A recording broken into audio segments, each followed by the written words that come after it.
Oi pessoal, o Gazeta Esportiva está no ar, ao lado de Paulo Sérgio, Alex Miller. Hoje a gente vai falar sobre o mercado da bola do Corinthians e também sobre o novo reforço do Santos. Tem as novidades do Palmeiras, o José Paes trazendo as informações do jogo do São Paulo e a gente também vai falar sobre a triste notícia da morte do zagueiro uruguaio esquerdo. Nós voltamos depois dessas dicas. Bom, a gente está de volta e nós começamos com uma notícia muito triste para todo mundo que trabalha aqui na TV Gazeta. O ex-presidente do Conselho Diretor da Fundação Casper Líbero, o senhor Paulo Camarda, nosso companheiro de tantos anos, faleceu hoje. O senhor Paulo dedicou mais de 75 anos à Fundação, sendo 28 anos ocupando a presidência. Já em 2023, ele recebeu o título de presidente honorário da instituição. A gente presta aqui os nossos sentimentos aos familiares, aos amigos do senhor Paulo Camarda, que gostava tanto aqui do nosso esporte, que tanto esteve ao nosso lado e que tanto nos apoiou. Nosso abraço e nosso carinho. E a gente segue aqui com mais uma notícia triste. O zagueiro uruguaio Juan Esquerdo faleceu ontem, aos 27 anos, em decorrência de morte encefálica após uma parada cardiorrespiratória associada à arritmia cardíaca. O jogador estava internado no Hospital Albert Einstein desde quinta-feira, quando ele desmaiou no estádio do Morumbi na partida entre Nacional e São Paulo. A gente lamenta muito a morte do esquerdo e deseja muita força para os familiares, para os filhos e para os amigos. E a Marina preparou uma reportagem com uma explicação sobre o que aconteceu com o zagueiro Juan Esquerdo e também relembrando outro caso trágico que ocorreu no Morumbi. Vamos assistir. Juan Manuel Esquerdo, zagueiro do Nacional do Uruguai, morreu após passar 5 dias internado na UTI do Hospital Albert Einstein, em São Paulo. No dia 22 de agosto, aos 39 minutos do segundo tempo do jogo contra o São Paulo pelas oitavas de final da Copa Libertadores, o defensor de 27 anos caiu sozinho no gramado e rapidamente foi cercado pelos jogadores e atendido pela ambulância ainda no estádio do Morumbi. Os boletins médicos oficiais divulgados pelo Nacional indicaram que Esquerdo sofreu uma arritmia durante a partida e chegou ao hospital em parada cardíaca. Após passar por processos de ressuscitação, incluindo de desfibrilação, ele deu entrada na UTI, onde permaneceu sedado e com ventilação mecânica. A gente tem 2 tipos de arritmia, aquelas benignas, que é a maior parte, e as que tem que tomar mais atenção, que são as malignas. A arritmia, o coração ele bate num ritmo certinho, todos nós nascemos com esse ritmo certinho do coração e por algumas doenças, sejam elas congênitas ou adquiridas na fase adulta, pode gerar alguns tipos de arritmia. No caso do jogador em questão, a gente não sabe, a gente não tem acesso ao prontuário dele, mas 27 anos é algo que provavelmente nasceu com ele, não tinha sentido nada e um belo de um dia pode desencadear aquilo que a gente chama de morte súbita cardíaca ou parada cardíaca, como o caso que aconteceu. E precisar de desfibrilador, precisar de um suporte. Depois, no dia 25, Esquerdo teve uma progressão do comprometimento cerebral e o aumento da pressão intracraniana, um resultado da piora do seu quadro. Um episódio como esse, fica difícil não lembrar da morte do também zagueiro Serginho, que defendia as cores do São Caetano em um jogo contra o próprio tricolor paulista em outubro de 2004. E quando eu encontrei o presidente do São Caetano, o Nairo, dentro do campo, após o problema, ele me disse que já não tinha mais solução. Já estava, quando chegou no hospital, já estava morto. Apesar de muito tristes, casos como esses trazem ensinamentos à medicina e ao esporte, com novos protocolos, tanto dentro quanto fora dos gramados. Casos como esses de arritmia, que o atleta tem uma perda súbita de consciência, 99% das vezes ele vai estar apresentando um ritmo chamado taquicardia ventricular ou fibrilação ventricular. A única maneira de você reverter esse tipo de ritmo é com desfibrilador, mas nem sempre essa desfibrilação pode ser eficaz. Então pode ter tido uma primeira com sucesso, ele pode ter tido múltiplas paradas cardíacas e à medida que as paradas cardíacas vão acontecendo, existe o quê? O dano cerebral. Porque quando o coração para, o que é a primeira coisa que acontece? O sangue deixa de ir para a cabeça, deixa de oxigenar a cabeça e você pode ter um dano cerebral irreversível. Juan Esquerdo deixa esposa e 2 filhos, uma menina de 2 anos e um menino de menos de 15 dias.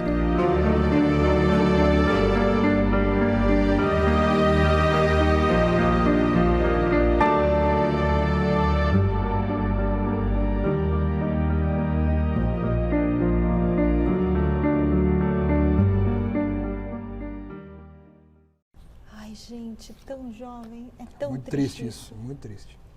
E, assim, eu acho que quando tiver qualquer tipo de arritmia, eu sei que muita gente quer jogar, né? Quer tentar, porque é uma forma de você realmente mudar de vida. Mas ele já tinha tido, né, uma questão anterior. Dizem que sim, né? O cônsul, acho que falou então, mas aí já teve uma controvérsia em relação a isso, pessoas dizendo que não foi isso, então não dá para cravar, mas de qualquer maneira, acho que... Mas veio de forma oficial essa informação, não então, é mas eu acho que é preciso que todos os clubes do mundo façam realmente exames minuciosos nos seus atletas, isso. Que cuidem numa periodicidade mais frequente, sabe? Uma coisa assim, porque é difícil. E não é um caso único, né? Assim, toda hora acontece. Esse ano morreu gente também. Mas, Alex, todo ano os clubes fazem aquela bateria de exames, mas é uma vez por ano? Uma vez por ano. Uma vez? Aí é muito difícil falar, né? Mas todos os clubes fazem, mas quando você tem um histórico já, ou seja, o melhor é ver o histórico, saber desse histórico geral para ver como está a saúde do atleta. Infelizmente, tivemos a perda do esquerdo também, do seu Paulo, também meus sentimentos a todos os familiares. Mas é uma situação muito triste, até porque eu estava no estádio em 2004, lá do Serginho. É muito difícil, E acho que o atleta que está jogando, que está ali no campo, o colega também tem um baque, porque é algo assim tão fora da curva, né? Você vê, levou 20 anos para acontecer de novo aqui no Brasil. Você viu como os próprios jogadores do São Paulo ficaram comovidos? O Caleri entregou o cartão de crédito pro pai, acho que do esquerdo, falou, o que você precisar gastar é por minha conta, ele quer pagar o hospital. Inclusive teve... Quem que ia pagar o hospital? Não, Será não sei, que era a família? acho que o próprio São Paulo teria que se encarregar disso, porque estava... né? Enfim. Mas eu acho que o clube se responsabiliza, isso é o de menos. Isso é o de menos, Agora, o José Paz vai falar sobre isso, viu? Então, e vários... por isso que eu estou esperando. Ele vai falar. E vários ex-jogadores do São Paulo se manifestaram hoje dizendo que não teria nem clima para ter jogo hoje no Morumbi também. Então deixa eu chamar o José Paz para ele trazer para a gente essas informações, porque é claro que o falecimento do Rã Esquerdo abalou o elenco do São Paulo, eles vivenciaram aquilo, né? E o elenco vinha acompanhando diariamente o atendimento ao jogador lá, inclusive, Uruguai, né, Mi? Indo lá presencialmente. O José Paz está no Morumbi para contar para a gente. Boa noite, Zé. Como é que os jogadores receberam essa trágica notícia? Boa noite, Mi. Boa noite para você, para todo mundo aí que está acompanhando mais uma edição do Gazeta Esportiva. Pois é, os jogadores, claro, ficaram muito abalados, muito consternados, né, com essa morte, com esse falecimento do Rã Esquerdo ontem às 21h38 no Hospital Albert Einstein, bem pertinho aqui do estádio do Morumbi, mas todos estão muito concentrados para essa partida que acontece daqui a pouquinho aqui na casa do São Paulo, às 21h30. Jogo 1 das quartas de final da Copa do Brasil diante do Atlético Mineiro. Tá todo mundo muito focado nessa partida e até em uma vitória até para homenagear também o Rã Esquerdo, que acabou falecendo ontem. Então, todo mundo aqui muito motivado para essa partida, para dar uma resposta em homenagem ao Rã Esquerdo. E a CBF em nenhum momento recebeu um pedido aí, seja do São Paulo ou do Atlético Mineiro, para o adiamento dessa partida. O calendário é muito apertado, os times optaram por não fazer esse pedido. O que a CBF vai fazer é 1 minuto de silêncio nas partidas desta quarta-feira, nas partidas organizadas pela Confederação Brasileira de Futebol, como forma de homenagem ao Rã Esquerdo.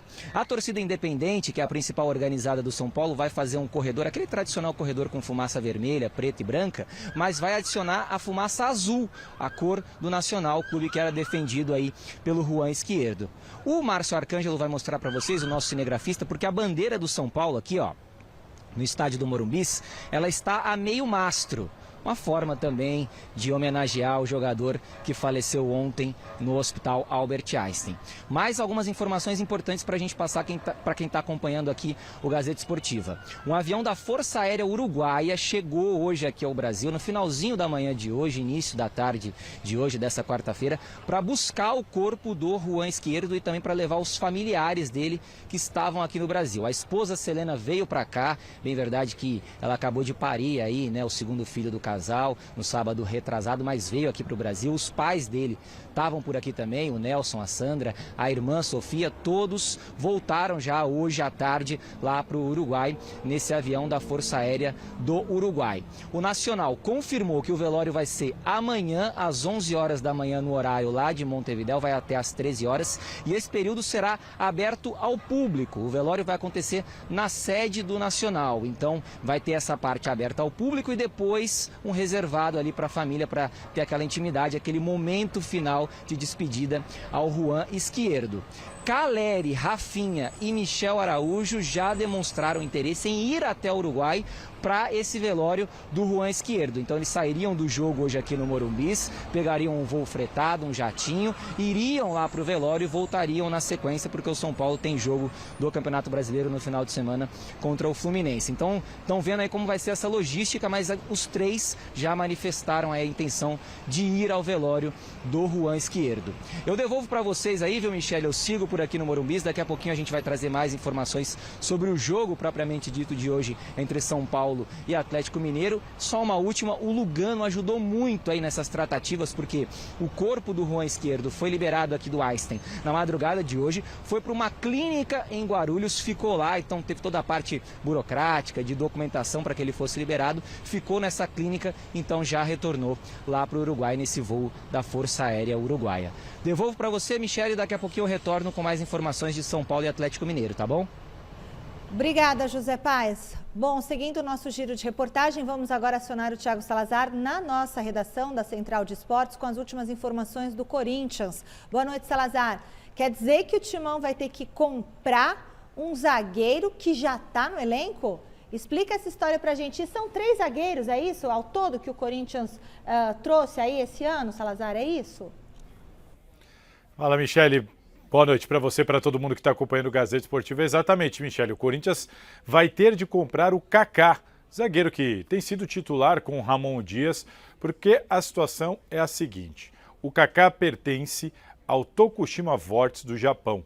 O Corinthians trouxe o Kaká por empréstimo, mas concordou com os japoneses em contratar, em pagar para ficar com o Kaká em definitivo e comprar direitos econômicos dele, caso o Kaká atingisse algumas metas aqui com a camisa do Corinthians. E o Kaká atingiu a primeira meta, que era um número de jogos. Ele bateu o número de jogos necessários que estava lá previsto no contrato, e com isso o Corinthians vai ter que comprar 60% dos direitos econômicos do Kaká, avaliados hoje em 11 milhões de reais. E o Yuri Medeiros, aqui do site Gazeta Esportiva, apurou que há uma segunda meta estipulada no contrato, que se o Kaká atingir, aí o Corinthians também vai ser obrigado a comprar os outros 40% por mais 11 milhões de reais. Então, se ele bater essa segunda meta, o Kaká vai ser do Corinthians definitivamente 100%, só que por 22 milhões de reais. Essa é a situação do Kaká. E lá na frente muita gente está perguntando do Yuri Alberto. E o Yuri Alberto vai embora, não vai embora? A situação do Yuri Alberto eu vou passar para vocês. Ela é muito simples.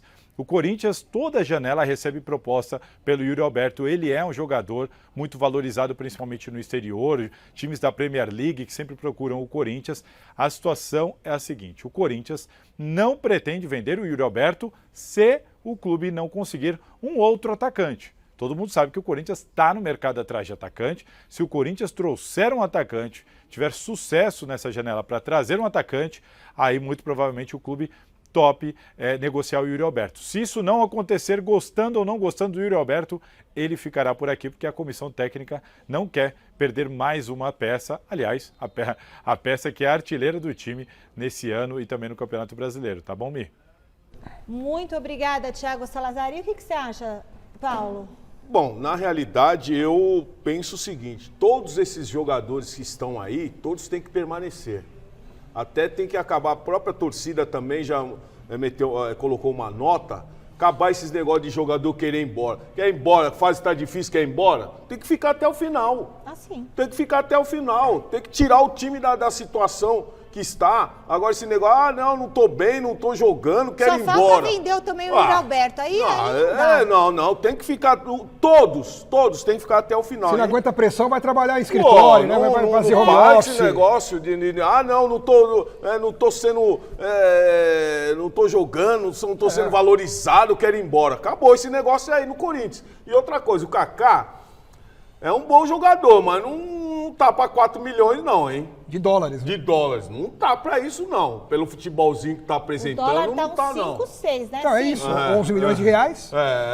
E aí se ele cumprir... Não, 4 vezes 5 é 20 milhões de reais. Então não é 11 milhões. Não, mas é que ele cumpriu uma meta. Uma parte da meta, 11 milhões agora, já. É obrigado a pagar. E ele tem mais outra meta. Se ele cumprir essa outra meta, o Corinthians é obrigado a pagar mais 11. É caro, né? Muito caro. Mas vai ter que comprar. Vai ser obrigado, porque tá no contrato. Então, por isso que é o... Belo contrato que fizeram, hein? O clube investe no atleta, o atleta, em contrapartida, tem que retribuir. Claro. Né? Então, o atleta tem que ser inteligente, não pode ficar dando entrevista despreparadas, o atleta precisa pensar em jogar bola, o atleta precisa tirar o time da situação, então tem muita coisa envolvida aí. Salazar, você tá na tela ainda? Cadê o Salazar? Este não é o Salazar. Não parece o Salazar. Eu sei quem é o presidente Augusto Melo. Este sim é o Salazar. Salazar, parece que o presidente Augusto Melo, do Corinthians, se pronunciou ontem sobre o pedido de impeachment que foi formalizado por um grupo de conselheiros. O que ele disse, hein, Salazar? Pois é, Michele, você sabe que o Augusto Melo, ele já tinha um processo de impeachment aberto, né? Ele vai ter que se defender na comissão de ética, a comissão de ética vai emitir um parecer para o Conselho Deliberativo e lá eles devem votar se o Augusto deve ser destituído ou não do cargo. Esse requerimento entregue, ele traz mais pressão, mas ele não era nem necessário, né? Tanto que tivemos só cerca de 90 assinaturas, mas há um compromisso de muito mais conselheiros, de mais chapas, de votarem a favor do impeachment, independentemente de quem assinou ou não assinou esse requerimento. De qualquer maneira, o requerimento repercutiu bastante. Ontem, o Augusto Melo, nos stories do Instagram, fez a seguinte postagem. Vou ler aqui só 2 trechos, o que de mais importante disse o Augusto Melo. Em determinado ponto, ele diz o seguinte, abre aspas, é uma clara tentativa de desestabilizar o ambiente no Parque São Jorge, conduzida por aqueles que não aceitam a vontade soberana das urnas. E no fim dessa mesma manifestação, ele diz o seguinte, não permitiremos que artifícios políticos desviem o clube do seu objetivo maior, o sucesso dentro e fora de campo. Tá aí, essa é a única manifestação que nós temos então do Augusto Melo sobre esse requerimento que foi entregue ao Conselho Deliberativo e, como eu disse, coloca mais pressão sobre essa situação aí dele, dessa possibilidade dele perder o cargo, mas o requerimento, repito, não é determinante para o Augusto Melo sofrer o impeachment ou não. Entendi. Michele, só uma coisa, Paulo, quando ele escreve não permitiremos, é muito mais uma força de expressão, uma vontade dele, do que algo concreto, porque o que significa não permitiremos? Se tudo for feito dentro das regras, de acordo com o regulamento, primeiro o Conselho vota. Se o Conselho entender que cabe o impeachment ao presidente, aí a Assembleia de Sócios do clube vai votar. Então, é tudo cristalino, tudo dentro de um processo legal, conforme o Estatuto do clube, democrático. Então, se isso acontecer, não tem como falar não permitiremos. Não permitiremos o quê? Não tem o que não permitir.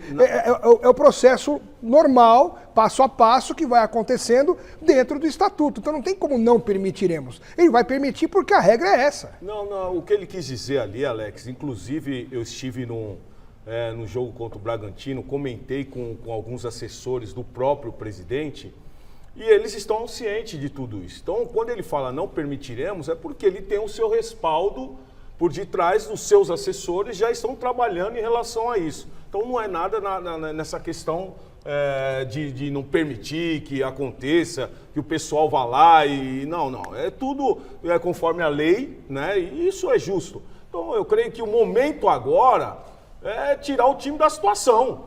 O momento agora é tirar o time da situação. Nós estamos comentando sobre 2 fatores, né? Um, de jogadores querendo sair.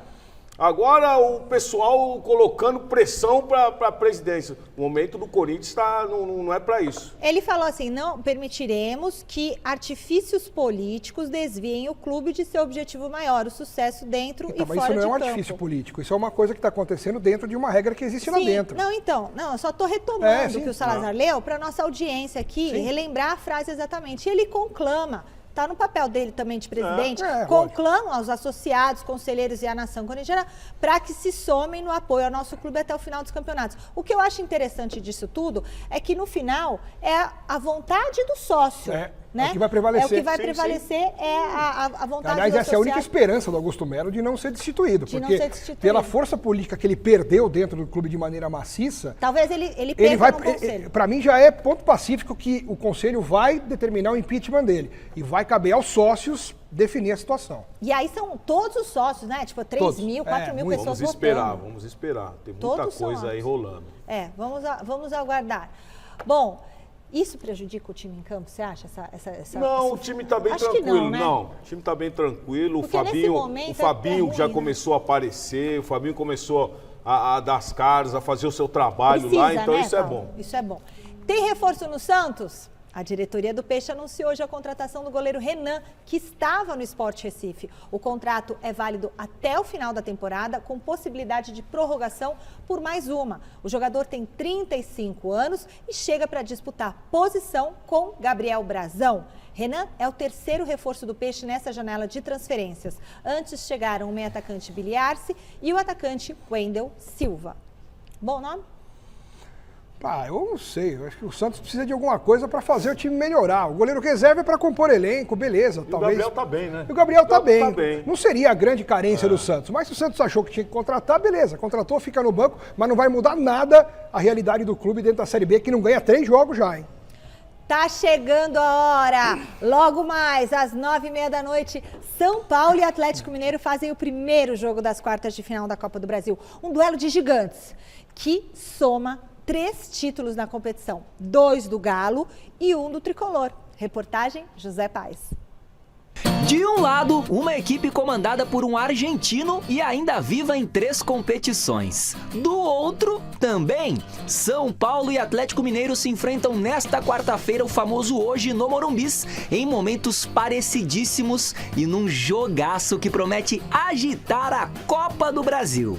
Cuarto de final contra el último campeón de la Copa Brasil y eso debe suponer un estímulo muy grande. Sé que aquí hay mucha exigencia porque la historia lo indica y posiblemente esté entre los 3 o 4 equipos que más se le va a exigir, ¿no? Com apenas 2 derrotas nos últimos 10 jogos e na 5ª posição do Campeonato Brasileiro, o Tricolor vive um período mágico sob o comando do técnico Luiz Ubeldia. São 31 jogos, sendo 18 vitórias, 8 empates e só 5 míseras derrotas, o que dá um aproveitamento aí de mais de 66%. Hay cosas que las hacemos bien, como uno quiere, hay cosas que la han asimilado, está con confianza el grupo. Estamos ordenados tácticamente para defender, no somos um equipo que recibamos muitos goles. Já o professor Gabriel Milito não é mais assim aquela unanimidade no Galo não, viu? As mudanças constantes nas escalações e o desempenho recente do time são alguns dos motivos que estariam incomodando algumas lideranças dentro do clube. O mais importante é recuperar a qualidade do jogo. Lo más importante es no conceder goles con tanta facilidad a los adversarios. São Paulo e Atlético Mineiro já se enfrentaram 7 vezes em disputas de mata-mata. E o Tricolor venceu 5 delas contra apenas 2 do Galo. A última vez que as 2 equipes estiveram frente a frente, polêmica! O Zubeldia ficou full pistola com a arbitragem por causa dos gols que deram a vitória ao Galo pelo placar de 2-1 na Arena MRV. Primer jugada.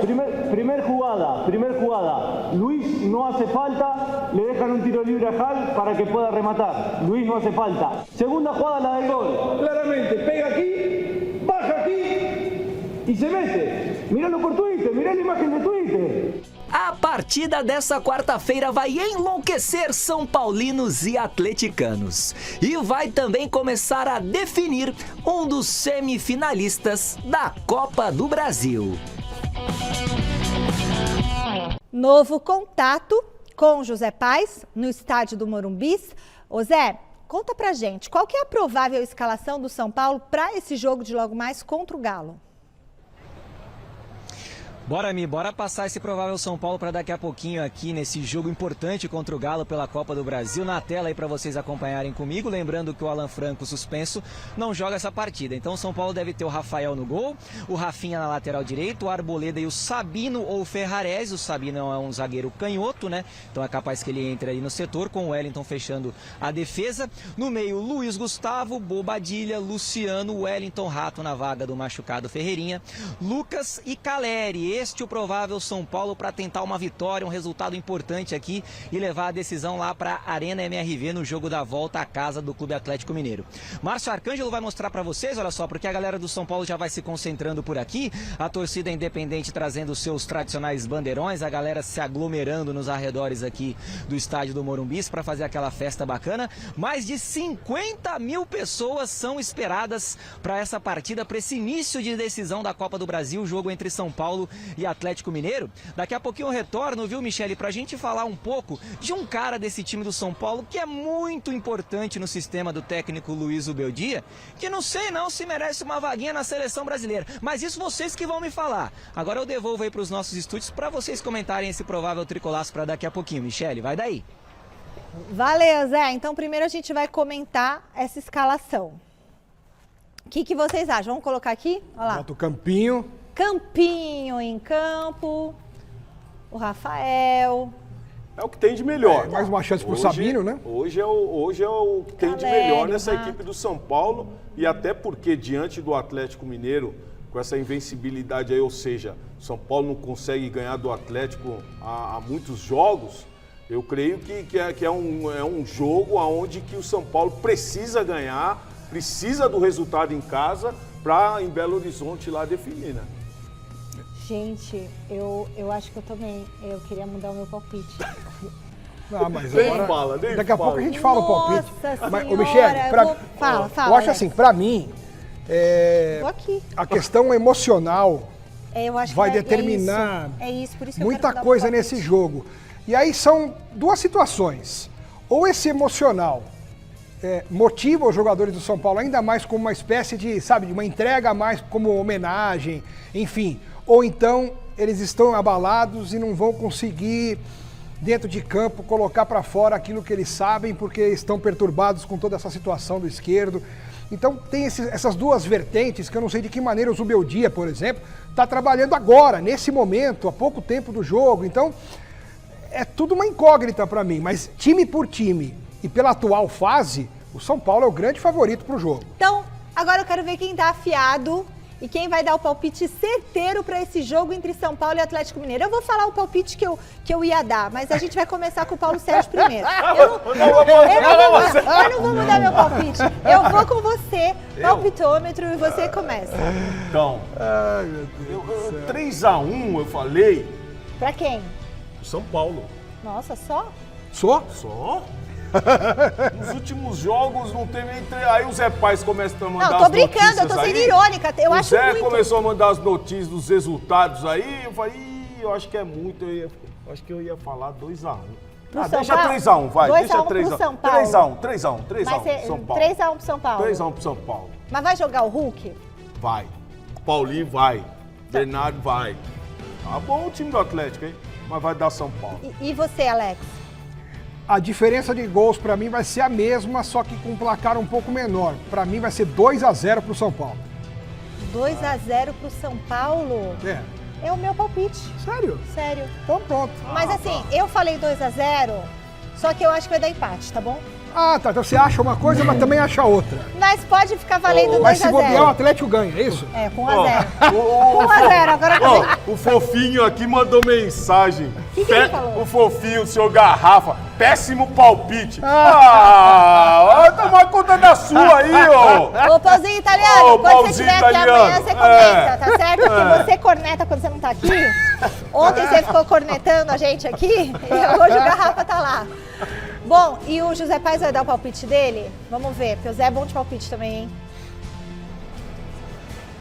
Olha, Mi, eu tô com o Alex Miller nessa daí. Eu acho que a questão emocional vai estar em campo, vai afetar muito essa partida aqui entre São Paulo e Atlético Mineiro, mas acho que o São Paulo vai conseguir usar isso para sair com um bom resultado daqui. 2-1 São Paulo. 2-1 São Paulo. Bom, é assim, ó. Nossa, esse menino não é bobinho, não, hein? Nessa equipe nossa aqui, sempre alguém acerta o palpite, porque aqui só tem craque. Só tem pé quente. Então, mas assim. Hoje é tudo coluna 1, hein? Se der empate ou vitória do Atlético, ninguém acerta, todo mundo morre junto aqui, hein? Todo mundo dá vitória pro São Paulo. Agora é vitória do São Paulo. Vamos, São Paulo! Vamos, São Paulo! Agora, o assunto é o Palmeiras, que concentra todas as atenções no Brasileirão. Agora é foco, é um foco, é uma via só. O Palmeiras tem semana livre para preparar esse time, que encara o Atlético Paranaense domingo, lá em Curitiba. É o time do Mano Menezes? O quê? O Atlético Paranaense? Não, o Mano Menezes é do Fluminense, né? Ah, o Mano é Fluminense, é verdade. E o Atlético Paranaense, quem é, Fini? Quem é o técnico do Atlético Paranaense? Esqueci. Verdade, e o Maurício? Na verdade quem manda lá é o Petralha, ele que manda. O Maurício falou sobre essa sequência do Verdão no Campeonato Brasileiro. A gente vai conferir, enquanto eu recapitulo aqui, quem que é o técnico do Atlético Paranaense. A gente projeta da melhor forma, a gente sabe que são 14 finais que a gente tem pela frente, é um campeonato que tem que ter muita resiliência e resistência também, né, porque é um campeonato muito longo, mas a gente está acostumado também a jogar esse tipo de competição e agora tendo um pouco mais tempo de trabalhar, de descansar, de arrumar umas coisas que a gente precisa arrumar e de pincelar ainda mais as coisas boas que a gente tem feito, eu acho que vai ser muito importante para nós. É técnico estrangeiro, por isso que a gente fica mais um. Uruguai, né? O técnico do Atlético Paranaense é Martim Varini, uruguaio. Prazer, Martim. E o Maurício está crescendo no Palmeiras, hein? O Maurício está ganhando confiança, está aproveitando as oportunidades que o Abel está dando. Agora é aquela coisa que a gente já... Agora tem bastante espaço para treinar. Isso que eu ia falar, cara. O Abel... Essa situação do Palmeiras de ter sido eliminado das duas competições, dá risada aí que no fim do ano talvez outras pessoas deem risada. Mas essa situação do Palmeiras ter sido eliminado das duas competições faz com que o Abel Ferreira tenha muita oportunidade para trabalhar melhor o elenco, mas ao mesmo tempo ele carrega uma pressão também muito maior, porque a responsabilidade do Palmeiras aumenta. Tendo só o brasileiro, já falei aqui, mas repito, na audiência rotativa que temos, dos 12 primeiros colocados, só o Palmeiras tem uma competição que é o brasileiro. O resto tem pelo menos uma ou duas. Então o Abel não vai poder reclamar de falta de tempo. Um jogo por semana. Um joguinho por semana. Vai ter tempo para treinar, para descansar. Para pensar, para dar entrevista também. Eles deram... tem que então treinar. Se torna uma obrigação. Não é obrigação ganhar, mas torna uma obrigação disputar o título até a última rodada. Não tem o que reclamar, não. Alex. Um jogo por semana... Eles deram 3 dias de folga para os jogadores. Quando que os jogadores têm 3 dias de folga seguidos? E são 4 meses, né? Então... Agora eu quero perguntar uma coisa. 4 meses. Para vocês que têm a cabeça... Já vai dando férias. Já vai dando... deixa eu perguntar uma coisa para você, o Alex aí que acompanha bastante também o Palmeiras. Quando o Palmeiras teve tempo assim para treinar, o desempenho depois piorou. Foi bom? Então... Nas datas FIFA, o desempenho piorou. É isso que é o meu receio. Então, mas assim, cara, é um contrassenso. O Abel ele tem que mudar esse panorama, porque uma das bengalas dele, e é uma bengala justa, admito, porque realmente é um calendário maçante. Puxadíssimo. Mas dá pra treinar pênalti, hein? Só que agora... mas agora... Nem precisa pênalti porque não tem mais mata-mata. Então ele tem que treinar o time. Ele tem que armar novas estratégias, porque... muita coisa já está manjada no Palmeiras, ele tem que recuperar alguns jogadores que perderam a boa forma já há muito tempo, tipo Gustavo Gomes, Rafael Veiga, Zé Rafael, Marcos Rocha. Dá pra fazer um churrasco toda sexta-feira? Então, assim, aliás ia ter um churrasco hoje na academia de futebol e só não teve por causa do esquerdo, porque aí o clima não estava legal e tudo mais. Mas assim, deram 3 dias de folga e hoje ia ter uma churrascada. Então, brincadeira. Não sei se é a fase do Palmeiras também. Não, brincadeira, é churrasco. Não, eu tô falando brincadeiras à parte, que essa questão de uma vez na semana, jogador sempre costuma dizer jogo é jogo, treino é treino. E quanto mais você treina, pior é, porque aí começa a semana, é parte física, corrida que você fazia, que você não faz mais. Então hoje volta o Palmeiras a fazer esses treinamentos físicos durante a semana. Isso daí é muito prejudicial também a toda a parte muscular do atleta. Eu não concordo com esse negócio de ficar jogando uma vez por semana, mas... Porque não tem outro jeito agora, né? Ué, joga o time A com o time B. Faz coletivo. Faz o rachão. Boa solução. É nóis aqui, ó. É nóis. Volta aqui, Salazar, por gentileza. A gente já falou de mercado da bola. Agora eu e a torcida do Corinthians, nós queremos saber sobre a preparação para o jogo de amanhã. Jogo importante contra o Juventude pela Copa do Brasil. Ô, Salazar, tem aquilo assim, se o time vai ser titular, se vai ser misto, se vai ser reserva, e é jogo de 6 pontos, 3 pontos, tem isso daí ou não? É um jogo de 3 pontos. É jogo de mata-mata, Michele. Quartas de final da Copa do Brasil, vale muita grana para essa vaga, cerca de 9 milhões de reais para o time que passar de fase. O Corinthians abre esse confronto com o Juventude lá no estádio Alfredo Jaconi, em Caxias do Sul, fora de casa. A bola vai rolar amanhã às 8 horas da noite. Jogo de volta é semana que vem, né? O Corinthians pega o Flamengo na Neoquímica Arena, depois pega o Juventude aqui também na Neoquímica Arena para decidir essa vaga na Copa do Brasil. Michele, o que a gente pode falar de escalação é que o Corinthians não vai mudar em nada da programação, né? Toda a coletiva, o Emiliano e o Ramon falam sobre isso e a gente tem visto nas últimas escalações, a prioridade é o Campeonato Brasileiro. Então, muito provavelmente, novamente, a gente deve ter um time misto. Eu não vou falar que é 100% reserva, porque não é isso que vai acontecer. Os exames são feitos, é analisado o desgaste de cada um, há um entendimento de que é um jogo importante. O Corinthians vai em busca da classificação, mas com o que dá, com o que tem para o momento. O Corinthians não vai arriscar nenhum jogador, não vai arriscar nenhuma lesão, porque, repito, a prioridade é o Campeonato Brasileiro. É que mesmo assim o time está avançando, né? Poupou alguns jogadores contra o Red Bull, poupou alguns jogadores contra o Grêmio. A gente está vendo o Corinthians conseguir avançar nas Copas, mas nada mudou, Mia. A gente deve ter um mistão do Corinthians amanhã que está com todo mundo à disposição, viu? Tirando o Alex Santana, que teve uma lesão grave, né? Vai ficar 3 meses afastado. O resto, todo mundo à disposição, inclusive o Thales Magno, que teve um problema no ombro lá no último jogo e já está recuperado. Héctor Hernandes e José Martínez, que chegaram agora, também estão à disposição, tá todo mundo inscrito, regularizado. É o Ramon Dias colocar quem ele quiser. E o que a gente sabe é que ele não vai de força máxima, não. Fala que todo dia porque funciona, viu? Tenho relatos. Bom, não posso dar detalhes, que o diretor não deixa. Mas, eu tava falando aqui, não, porque às vezes você fala assim, nossa, no sofá, eu não falo nada. Quando você era mais jovem, você tinha aquela coisa, aí não tá mais assim, só quer ficar vendo seriado e filme, novela? Vamos fazer outra coisa no sofá. Jogar videogame? Jogar videogame. Putz. Bom, que várzea. O Corinthians tá... Que várzea. A gente não pode falar nada aqui pra esses meninos, porque é tudo quinta série B, entendeu? Ô, Paulo... o Corinthians tinha aqui com esse time misto, tá certo, não tá? Tem que pôr esse Martínez para jogar, o Héctor Hernandes, esse povo todo, ou ainda não, tem que ver como é que chega, entrosar. Ou vai com o time misto contra o Juventude. Bom, na realidade, eu tava falando aqui pro Alex... 9 milhões, hein? Você vai falar no ar o que você falou pra mim? Vou. Vai mesmo? Por que não? Você vai falar no ar? Vou, por que não? Não sei, o que é que ele falou? Não, time misto. Hoje em dia, no time do Corinthians, você tem só 2 titulares. Yuri Alberto e o Hugo. Não é nem o Yuri Alberto. Você tem o Hugo e o Garro. E o Garro, O resto é tudo misto. O resto é tudo jogador que vai jogar quando o treinador chegar e vai falar de manhã assim, ó, você vai jogar. Qualquer um que entrar é reserva. Porque, infelizmente, esse time do Corinthians, e nós vemos aí durante todos os jogos, sempre houve mudanças.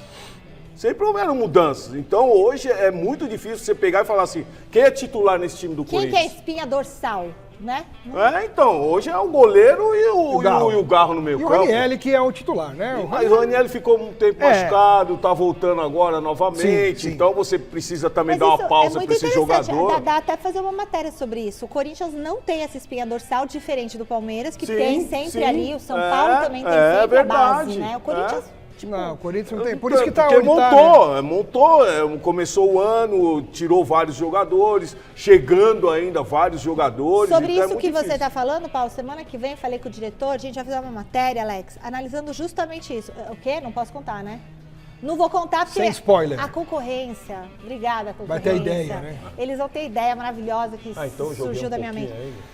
Hã? Eu falei um pouquinho. Então. Falou um pouquinho. É segredo, uma matéria boa. Eu falei, Fini, sugiro essa matéria aqui, escutei umas coisas no rádio, vamos fazer isso aqui.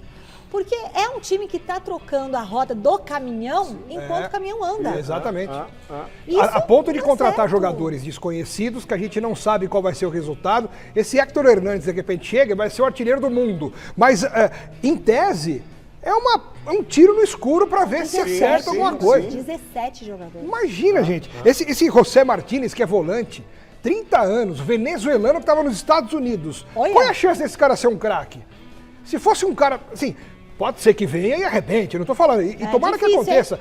Mas, cara, na teoria, são coisas meio malucas que o Corinthians está fazendo no desespero.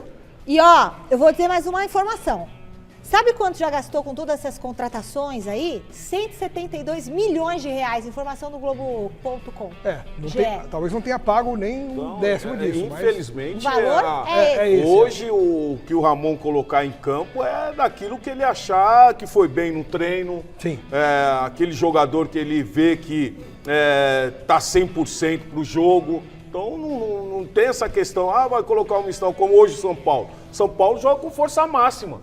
Sim. Força máxima, titulares, jogadores titulares. O Corinthians não tem esse privilégio. Ô Paulo, o que o Corinthians... Pra que o Corinthians luta esse ano? Pra não cair. É lógico que cada jogo é um jogo e a torcida quer o resultado. Né? Eu tive no jogo contra o Bragantino, a torcida hoje não temos que ganhar.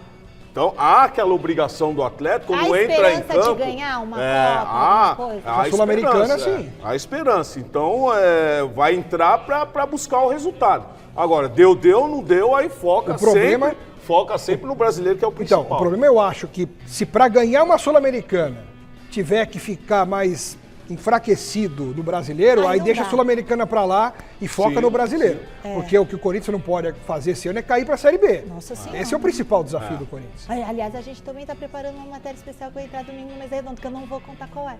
Sem spoiler. Vamos dar mais um pulinho lá no Morumbi para falar de um dos destaques do São Paulo na temporada? Lucas Moura. José Paz vai mostrar pra gente por que o investimento feito no Lucas Moura tá valendo cada centavo. Michele, pois é, Lucas Moura, né, o grande jogador desse time do São Paulo. Claro, você tem ali o Caleri, você tem o próprio Luciano, Caleri e Luciano, os artilheiros do São Paulo nessa temporada, mas o Lucas é esse motorzinho do time do técnico Luiz Ubeldia. Então vamos mostrar para vocês aí, eu preparei uma tela com números do Lucas Moura nesta temporada de 2024 com a camisa 7 do São Paulo Futebol Clube. São 31 jogos, 9 gols e 7 assistências, mas ele é o maior garçom desse time do São Paulo, exatamente com essas 7 assistências aí. Desde que ele voltou, são 50 jogos do Lucas e 12 gols. E aí muita gente diz, poxa, mas será que o Lucas não merece uma chance na seleção brasileira? O Dorival Júnior foi técnico do Lucas aqui no São Paulo recentemente, deixou o São Paulo, né, o Dorival, para assumir justamente a seleção brasileira. Deu chances para alguns jogadores do São Paulo lá na seleção, casos aí do Rafael e do Pablo Maia. O Pablo Maia acabou se lesionando e não teve uma sequência, até poderia ter sido convocado, por exemplo, para a Copa América, mas o Lucas é um jogador que nunca teve uma chance com ele, e é bem verdade que o Lucas nunca teve uma grande sequência na seleção brasileira quando jogava na Europa, por exemplo, quando defendia o Tottenham, o próprio Paris Saint-Germain. O Lucas sai daqui do São Paulo, vai para o Paris Saint-Germain por uma bolada, não consegue se firmar lá, é bem verdade, joga algumas temporadas, depois vai para o Tottenham, tem aquela semifinal de Liga dos Campeões onde ele brilha, faz 3 gols, mas nunca teve uma sequência na seleção brasileira. E agora com o futebol que ele vem mostrando aqui no São Paulo, muita gente entende que ele pode sim ter uma chance. Então eu jogo aí nos estúdios perguntando pra vocês. Antes, olha só, a bateria aquecendo por aqui. Tem como mostrar, Marcinho, ó? A bateria da Independente aquecendo por aqui. Daqui a pouco o busão chegando por volta das 8 horas da noite. O pessoal já tá ansioso. É só 8 horas que o ônibus chega, mas tá todo mundo por aqui já naquela concentração. Então eu devolvo pra vocês aí, viu, Michele, com esse questionamento. Será que o Lucas Moura merece uma chance na seleção brasileira ou não? Vai daí, Mi. Beijo grande pra todo mundo. Daqui a pouquinho a bola rola aqui no Morumbis. História completa amanhã no Gazeta Esportiva, hein?